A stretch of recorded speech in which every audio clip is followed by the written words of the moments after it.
Good morning from the homestead. All right, this morning I am going to put in my sourdough sandwich loaf that I've made and let rise over the night. So we're going to put that in the oven. Then I'm going to go ahead and pour myself a cup of coffee for the morning with raw milk and some maple syrup from the homestead. Now I'm going to go ahead and get my bagels shaped out, my sourdough bagel recipe you can find at foodproof.com. They're going to let them rise for about an hour or so. During the time, I'm going to make some delicious zucchini chocolate bread. Take a look outside where we've got our first frost, which is 5 weeks late up here in northern Michigan, which is odd, but here we go into winter now.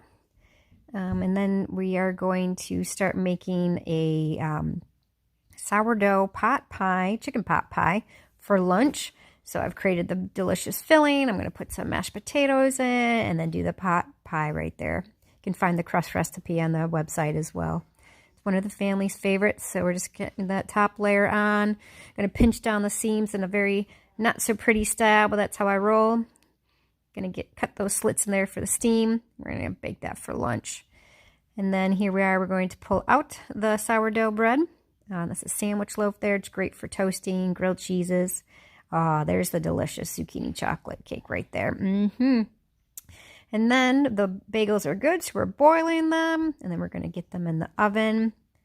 And then I only sprinkle salt on both sides. We're going to pop them out. Get them starting to cool off. In the meantime, while those are cooling off, we're going to do the homeschooling with the kids. Get that started. Now we can finally have breakfast. I get the toast with avocado and tomato, and they will have the bagels. And here is the pot pie ready that we are going to devour for lunch. And that's what the inside looks like.